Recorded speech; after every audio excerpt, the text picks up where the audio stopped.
을은 용역비의 2배를 지급해야 된다. 감독급 스텝이 책임을 지게 되는 거죠. 턴키 계약이에요. 안녕하세요. 공익인권법재단 공감에서 일하는 윤지영 변호사입니다. 지난 시간에 제가 감독급 스텝도 법상 근로자다 이렇게 설명했던 것 기억하시나요? 근데 혹 이렇게 생각할 수 있을 것 같아요. 그게 뭐가 중요하냐? 나는 뭐 개인 사업자, 프리랜서로 일을 하는 것이다.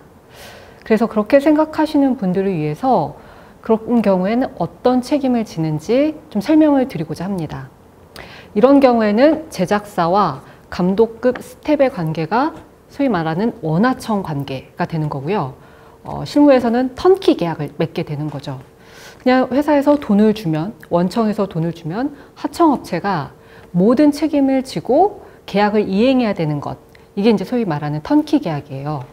그래서 이 제작 현장에서도 턴키 계약이 적용이 되게 되면 첫 번째, 팀원급 스텝에 대해서 감독급 스텝이 책임지고 충원을 해야 돼요. 예를 들면 3명의 팀원급 스텝이 필요하다. 그러면은 그 3명을 확보를 해가지고 제때 현장에 같이 와야 되는 거죠. 만약에 그 팀원 한 명이 갑자기 일이 생겼다. 그래서 못 오게 된다. 그러면 그 책임은 고스란히 감독급 스텝이 지게 됩니다. 그래서 사람을 찾고 대체 인력을 투입을 하고 그래서 문제없이 팀원들을 충원을 해서 제작 현장에 나타날 책임을 감독급 스텝이 지게 되는 것입니다. 그다음에 이제 두 번째 책임이 있어요. 일단 제작사에서는 돈을 주는 것이죠. 그러면 그 돈 안에서 감독급 스텝은 다 역할을 해야 됩니다. 근데 일을 하다 보면은 예상치 못한 비용이 추가로 들 수 있어요. 근데 그러한 경우에도 제작사가 책임을 지는 게 아니라 감독급 스텝이 책임을 지게 되는 거죠. 그래서 실제로 이렇게 써져 있는 계약서들이 있습니다. 여기서 말하는 을은 감독급 스텝이 되는 거죠. 을은 본 계약에 명시된 용역료 이외에 일체 금액 혹은 현물의 급여를 요구할 수 없다. 이렇게 되어 있는 거예요.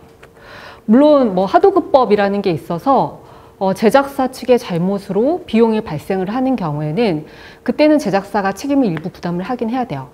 근데 이거는 어디까지나 제작사가 잘못해서 감독급 스텝이 비용이 추가로 발생하는 경우에 그런 것이고요.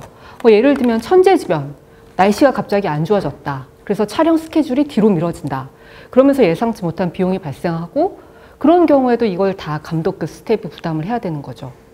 그래서 실제로 받은 돈 이외에 추가로 발생하는 비용에 대해서 어떠한 청구도 하지 못하고 그냥 고스란히 다 받은 돈 내에서 처리를 해야 된다라는 부담을 감독급 스텝이 지는 것입니다. 그다음에 세 번째, 위험이 또 따르기도 해요. 예컨대 일을 하다 보면은 뭔가 차질이 빚어지고 그다음에 특히 제작 현장에서는 나 마음에 안 들어. 당신의 일하는 게 마음에 안 들어 하면서 계약 해지를 요구하는 경우들이 있습니다. 그러한 경우에 계약 해지에 따른 책임 역시도 감독급 스텝이 부담을 하게 되는 거죠. 그리고 심지어 제작사들 중에는 당신 일하는 거 마음에 안 들어. 교체를 할 거야.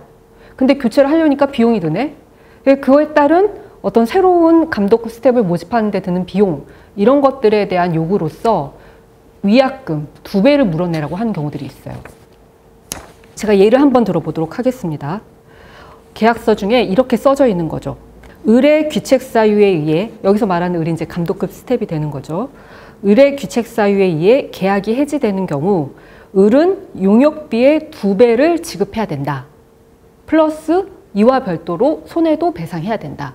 그러니까 위약금이라는 약정을 통해서 사실상 감독급 스텝이 뭔가 조금이라도 잘못을 했다. 그러면 제작사 측에서는 실제로 줬던 돈의 2배를 물어내라고 요구를 할 수가 있는 거죠. 그리고 이런 경우도 있습니다. 팀원이 사고가 날 수 있어요. 팀원급 스텝이 사고가 나는 경우에 이런 경우에도 제작사가 책임을 지는 게 아니라 감독급 스텝이 책임을 지는 거예요. 그래서 일을 하다 보면은 현장에서 불시에 사고 날 수도 있겠죠. 물건이 떨어질 수도 있는 거고, 갑자기 불이 날 수도 있는 거고, 아니면 팀원이 일을 하다가 지열로 쓰러질 수도 있는 거고요. 근데 이러한 경우에 제작사는 아무런 책임을 안 지게 되는 거죠. 그래서 감독급 스텝이 책임지고 병원비도 물어줘야 되고 필요한 경우에는 산재 처리도 해줘야 되는 이런 것들이 따릅니다. 그래서 계약서에 이러한 문구가 있더라고요. 갑은, 여기서 말하는 갑은 제작사입니다. 갑은 프로그램 제작 중 의뢰 고의 또는 과실로 발생한 여하한 사고에도 민형사상의 책임을 지지 않으며 갑을 면책한다. 그러니까 결과적으로는 현장에서 발생하는 사고에 대해서 제작사는 책임을 안 지고 감독 스텝이 다 책임을 져야 된다. 이런 거예요. 물론 이것도 이제 하도급법에 따라서는 부당 특약으로 볼 여지가 있어요. 근데 문제는 부당 특약이라고 하더라도 그 문구가, 그 문장이 효력이 없어지는 건 아니거든요. 현재 법대로 한다면 문제는 있지만 효력은 있게 되는 상황이 되는 거죠. 그리고 끝으로 굉장히 좀 중요한 부분이 있습니다. 산재보험에 관한 것이에요. 아까 전에 팀원급 스텝이 사고가 나는 경우에 감독급 스텝이 책임을 져야 된다고 했는데 그 맥락에서 팀원급 스텝에 대해서 산재보험에 가입하고 신고해야 될 의무를 감독급 스텝이 부담을 하는 거예요. 그래서 지금 하도급 계약서들, 제작사들이 쓰는 계약서들을 보면은 이 산재보험에 대한 책임을 감독급 스텝에게 지우는 경우들이 많더라고요. 그리고 계약이행보증보험도 제출해라. 감독급 스텝은 내가 계약을 제대로 이행을 하겠다라는 것에 대해서 보증하는 의미로 보험에 가입하고 그 증권을 제작사에 제출해야 된다. 이렇게 요구하는 경우들이 많아요. 좀 정리를 해볼게요. 결과적으로 제작과 관련해서 감독급 스텝이 법상 근로자가 아니라 프리랜서, 개인 사업자라고 한다면 오롯이 관련된 모든 책임은 자기가 져야 된다는 거죠. 위험도 자기가 져야 되고, 그리고 제작사 측을 면책을 시켜줘야 되고, 팀원에 대해서도 감독이 책임을 져야 되는 그러한 상황에 놓이게 되는 것입니다. 그래서 여러분들 계약서 쓰실 때, 계약 내용 보실 때 함부로 쓰지 마시고 내가 지금 어떠한 지위에서 이 계약서를 쓰시는지 한 번 더 검토 부탁드립니다.